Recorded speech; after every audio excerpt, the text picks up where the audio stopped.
So today I'm going to show you how to use the Linteater trap vent dryer cleaner to clean out your lint trap, your dryer vent. So this is the dryer vent on the outside, and we're actually going to clean it from the outside using a shop vac, cordless drill, this Linteater brush kit with, in my case, I've got a really long dryer vent, so I've got 24 feet worth of extension that we can do. So we'll get started. So we're going to take and hook the brush up to the rod. Make sure we screw this in the right way.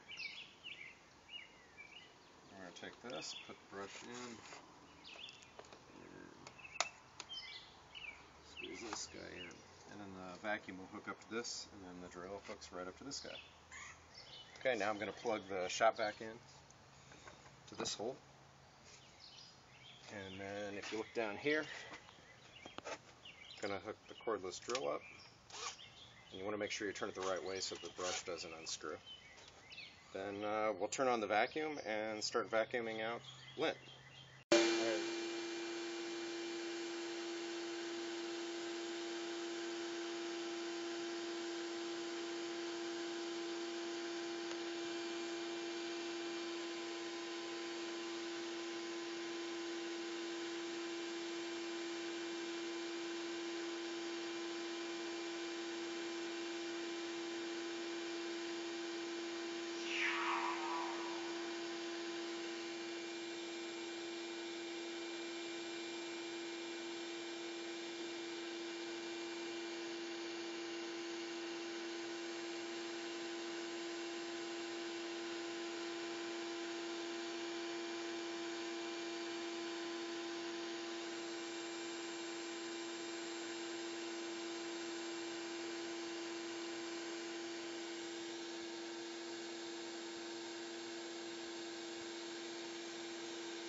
Okay, now I've got 24 feet of the extension kit actually put into the dryer vent.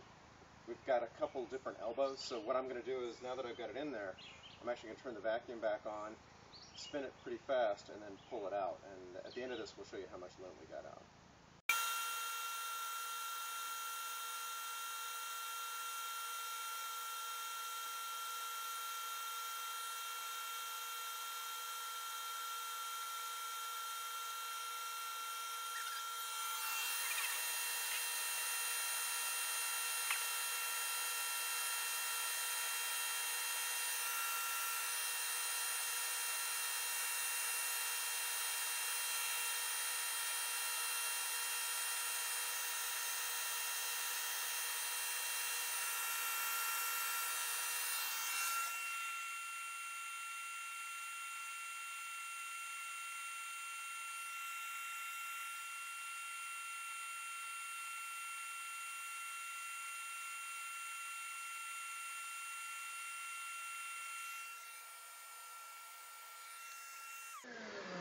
So now everything's pretty much cleaned out. We put all the rods in and pulled them back out. You can take a picture of the dryer vent. You can kind of see how it's cleaned out now. So I think we're done, and we'll show you what's in the shop vac real quick. Okay, we're going to open up the shop vac, and you can see all the lint that we pulled out. And you can see a lot of it on the filter right up here, and then quite a bit on the bottom. So no worry about fires in our house.